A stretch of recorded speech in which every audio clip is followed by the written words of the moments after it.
और बड़ी खबर आपको बता दें, आज प्रधानमंत्री नरेंद्र मोदी परीक्षा पे चर्चा करेंगे। छात्रों को देंगे तनाव मुक्त रहने का मंत्र। बोर्ड एग्जाम देने जा रहे बच्चों से करेंगे बात। सुबह 10 बजे पीएम करेंगे परीक्षा पे चर्चा। और ये परीक्षा पे चर्चा का 9वां संस्करण है, जो कि Soni live prime video Z5 पर उपलब्ध होगा। तो आज परीक्षा पे चर्चा, बोर्ड एग्जाम से पहले छात्रों से बातचीत करेंगे प्रधानमंत्री नरेंद्र मोदी।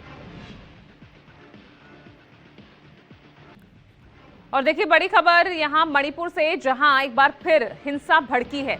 यानी नई सरकार बनने के दूसरे ही दिन यहां एक बार फिर हिंसा भड़कती हुई दिखी। कुकी समुदाय अपने विधायकों के रवैये से नाराज है। सरकार में शामिल होने के खिलाफ ये कुकी समुदाय ने, आप देखिए, अब सरकार ने यहां इनसे शांति बनाए रखने की अपील की है। फोर्सेस तैनात है। तो नई सरकार बनने के अगले ही दिन किस तरह से मणिपुर एक बार फिर जल उठा। और बड़ी खबर इस बीच आपको बता दें, मेघालय के ईस्ट जयंतिया हिल्स पर बड़ा हादसा हुआ है। अवैध कोयला खदान में धमाका हुआ है। 18 मजदूरों की मौत बताई जा रही है। कई मजदूरों के अब भी खदान में फंसे होने की आशंका जताई जा रही है। हालांकि राहत और बचाव कार्य तेजी से चल रहा है। ये देख सकते हैं आप 2 तस्वीरें। कोयला खदान में ये आग लगी है, धमाका हुआ और उसके बाद 18 मजदूरों की मौत और अभी भी कई मजदूरों के फंसे होने की आशंका है। ये मेघालय के ईस्ट जयंतिया हिल्स की आप तस्वीरें देख रहे हैं, जहां अवैध कोयला खदान में धमाका हुआ और 18 मजदूरों की मौत इस हादसे में। हालांकि अभी भी कई मजदूर फंसे हुए हैं। लगातार रेस्क्यू ऑपरेशन चल रहा है। मेघालय के ईस्ट जयंतिया हिल्स पर यह बड़ा हादसा हुआ। और देखिए बड़ी खबर इस बीच आपको बता दें, सुपरटेक फ्लैट खरीदारों को सुप्रीम कोर्ट से बड़ी राहत मिली है। यहां दिल्ली एनसीआर के 16 प्रोजेक्ट्स को पूरा करेगी एनबीसीसी। 2010-2012 में बुकिंग करने वाले बायर्स को ये बड़ी राहत। 51,000 बायर्स हैं जिन्हें अगले 2 साल में मकान मिलेंगे। तो सुपरटेक फ्लैट खरीदारों को सुप्रीम कोर्ट से ये बड़ी राहत है। करीब 51,000 ये बायर्स बताए जा रहे हैं जिनको ये बड़ी राहत, जिन्हें अगले 2 साल में फ्लैट्स मिलेंगे। 2010 से 2012 में इनकी बुकिंग थी और बड़ी राहत सुप्रीम कोर्ट से।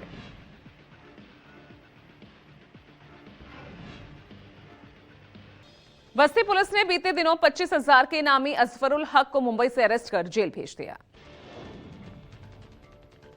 अजफरुल हक पर एक व्यक्ति ने लव जिहाद में फंसाकर शादी का झांसा देकर 2 सालों तक शारीरिक शोषण करने का आरोप लगाया है, जिसके आधार पर पुलिस ने मुकदमा दर्ज कर लिया है। अजफरुल पहले से ही 307 के मुकदमे में वांछित चल रहा था। पुलिस को काफी समय से उसकी तलाश थी। पीड़िता की तहरीर पर पुलिस ने अजफरुल समेत परिवार के 8 लोगों के खिलाफ मुकदमा दर्ज किया है। पीड़िता ने अजफरुल पर आरोप लगाया कि उसको अपने घर पर बुलाया गया और उसके साथ दुष्कर्म किया गया। पीड़िता ने यह भी आरोप लगाया कि अजफरुल हक ने अपनी असली पहचान छिपाकर नजदीकी बढ़ाई। यूपी के वाराणसी के शिवपुर थाना क्षेत्र में गाड़ी हटाने को लेकर हुए विवाद में एक दलित युवक पर खौलती चाय फेंक दी गई। इस मामले में एक आरोपी को पुलिस ने अरेस्ट किया है।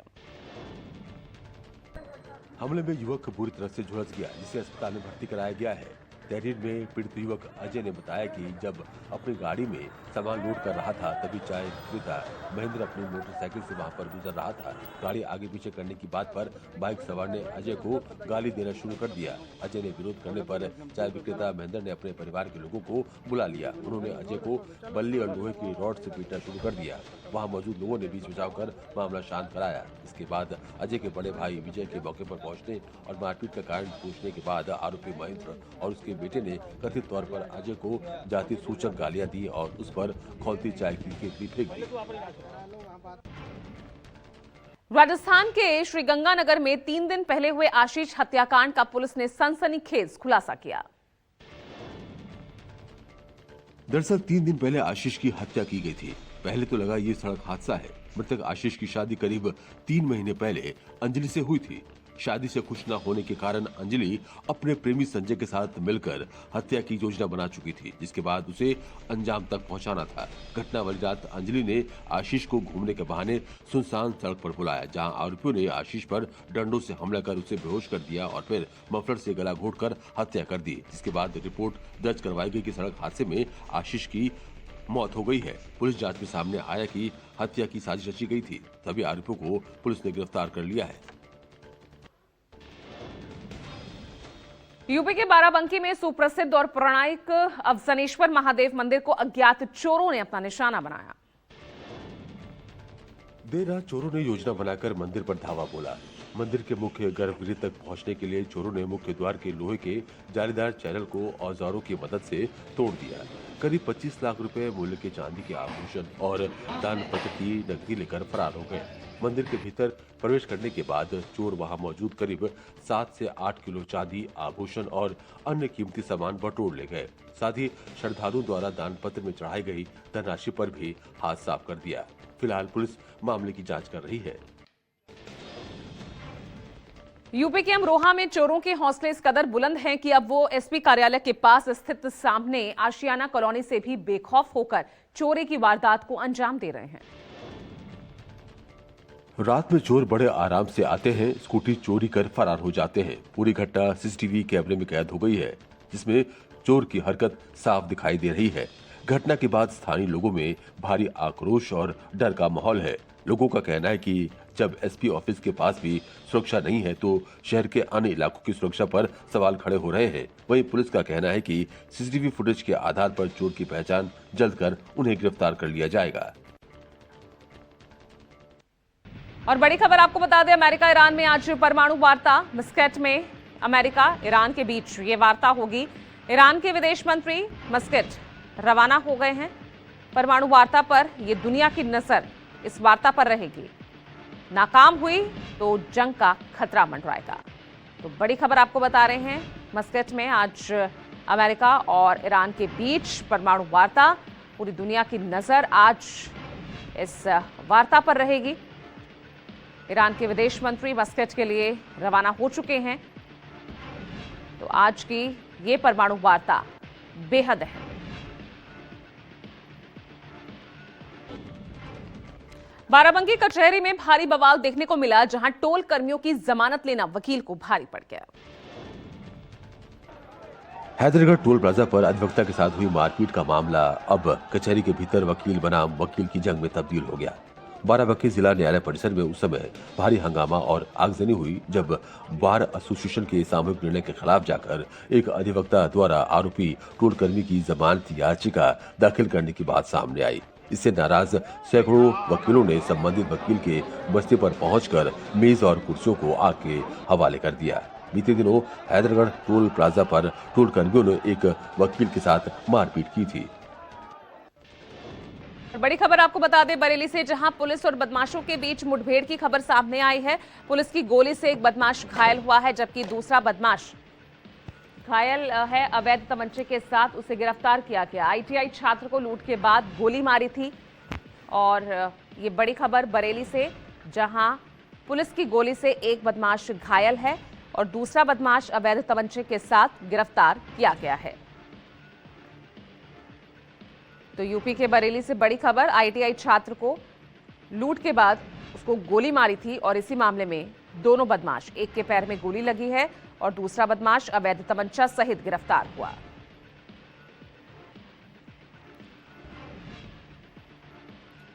तो बरेली से ये बड़ी खबर आपको बता रहे हैं।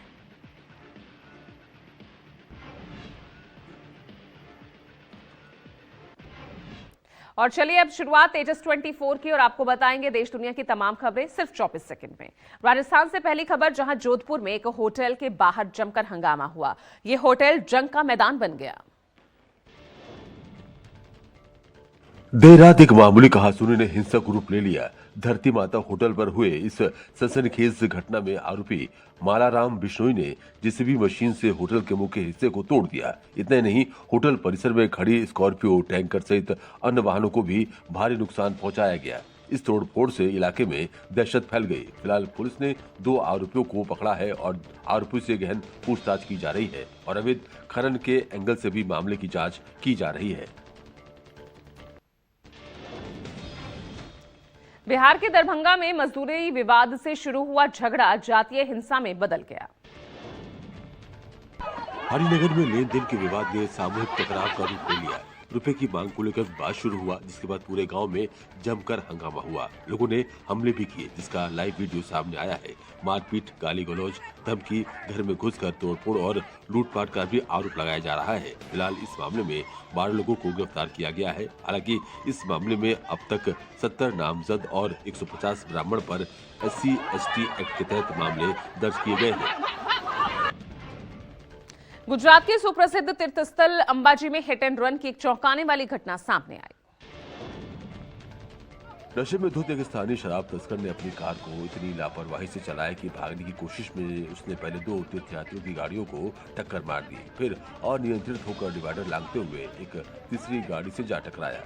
इस हादसे के बाद मौके पर लोगों की भारी भीड़ जमा हो गई। हालांकि अंबाजी पुलिस घटनास्थल पर पहुंचकर आरोपी की कार को कब्जे में ले लिया, लेकिन कार चालक पुलिस की आंखों में धूल झोंककर मौके से फरार होने में सफल रहा।